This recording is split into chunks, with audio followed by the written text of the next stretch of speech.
மதுரைக்கு குடும்பத்துடன் ஒரு ஆன்மீக பயணத்திற்காக வந்திருக்கின்றோம்.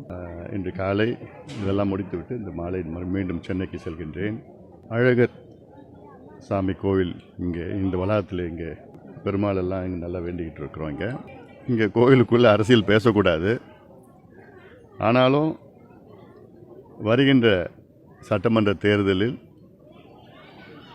அனைத்து இந்திய அண்ணா திராவிட முன்னேற்ற கழகம் தலைமையிலான தேசிய ஜனநாயக கூட்டணி தமிழ்நாட்டில் மிகப்பெரிய வெற்றி பெறும். காரணம் 5 ஆண்டு காலம் திமுக ஆட்சி மிக மோசமான ஒரு ஆட்சி. தமிழ்நாடு இதுவரை இது போன்ற ஒரு ஆட்சியை பார்த்தது கிடையாது. பெண்களுக்கு பாதுகாப்பு கிடையாது.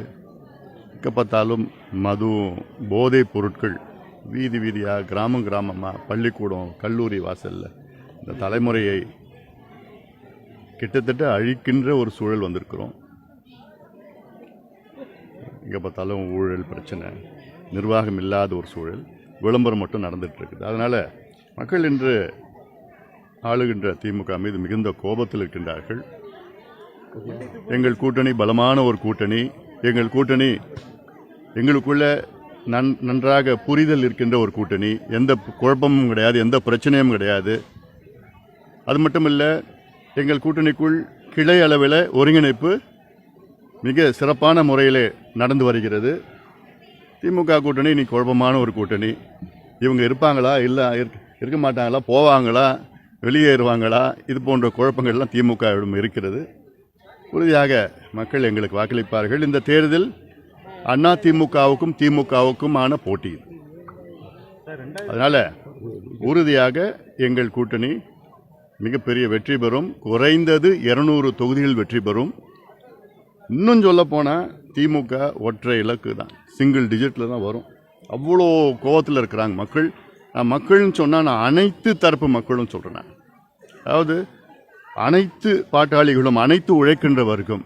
இப்போ எடுத்துக்கங்க, சத்துணவு ஊழியர்கள் போராடிட்டு இருக்கிறாங்க, அரசு ஊழியர்கள், ஆசிரியர்கள், இணை பேராசிரியர்கள், இடைநிலை ஆசிரியர்கள், துப்புரவு பணியாளர்கள், ஊராட்சி மன்ற செயலாளர்கள். ஏன் எதுக்கு இத்தனை பேரும் போராடிட்டு இருக்கிறாங்கன்னா, இவங்க கடந்த தேர்தலுக்கு முன்பு வாக்குறுதி கொடுத்துருக்குறாங்க.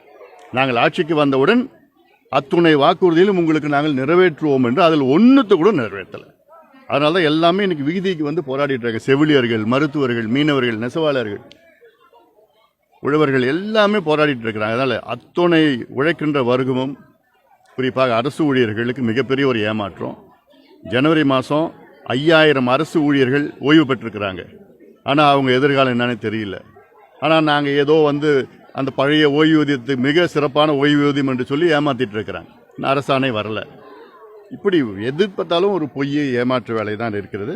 அந்த வகையில் மக்கள் இன்னைக்கு தெளிவாக இருக்கின்றார்கள். திமுக எவ்வளோ காசு கொடுத்தாலும் மக்களுக்கு எடுபட போகிறது கிடையாது. மக்கள் விரக்தியில் இருக்கிறாங்க, வெறுப்பில் இருக்கிறாங்க, கோபத்தில் இருக்கிறாங்க. எங்கள் அனைத்து இந்திய அண்ணா திராவிட முன்னேற்ற கழகம் தலைவனான எங்கள் கூட்டணிக்கு மிகப்பெரிய வெற்றியை கொடுப்பார்கள்.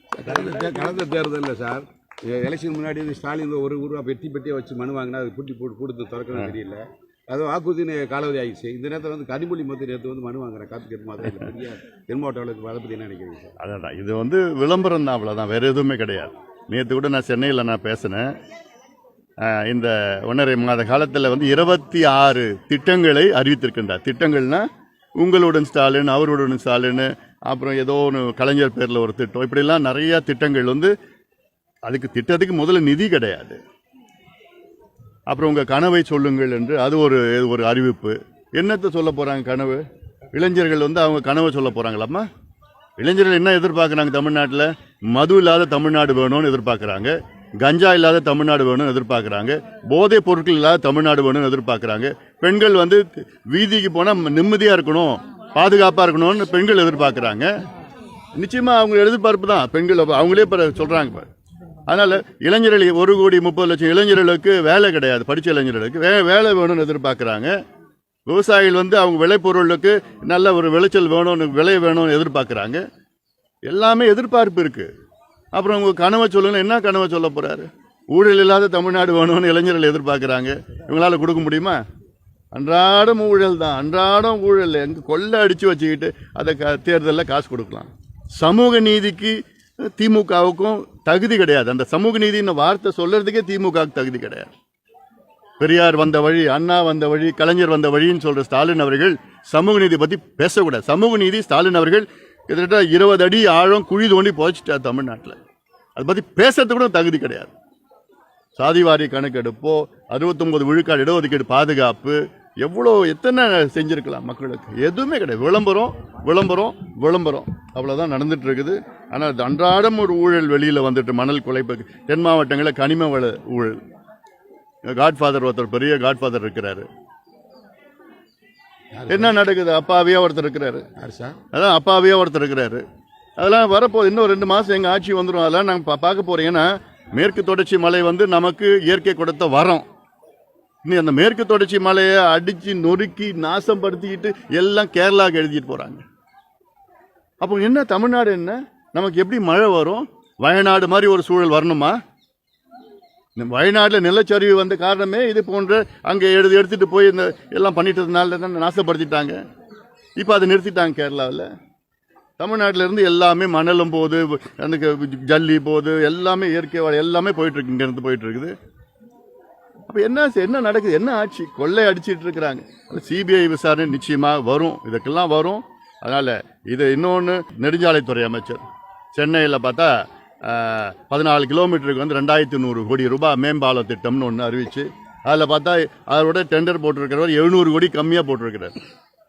அவர் வந்து வெளியேற்றிட்டு அவருக்கு வேண்டிய ஆள் ஆந்திராவில் வந்து ஒருத்தர், அவர் தான் எல்லா கான்ட்ராக்ட் தமிழ்நாடுக்கு பண்ணணும்.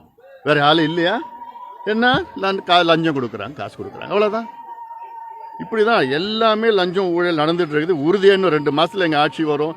நாங்கள் நிச்சயமாக இதுக்கு எல்லாத்துக்கும் விசாரணை இருக்க போகுது. சிறுபான்மையர் நலன்னு சொல்லி இப்போ சொல்கிற ஸ்டாலின் வந்து இது வரைக்கும் என்ன மாதிரி பாதுகாப்பு கொடுக்குறாரு? அதாவது திமுக குறிப்பாக சிறுபான்மையர்னா குறிப்பாக நான் மறுபடியும் இன்னும் தெளிவாக சொல்கிறேன். இஸ்லாமியர்களை திமுக இஸ்லாமியர்களை வெறும் வாக்கு வங்கியாக மட்டும்தான் பயன்படுத்திட்டு இருக்கிறாங்க. அவங்களுக்கு எதுவும் செஞ்சது கிடையாது.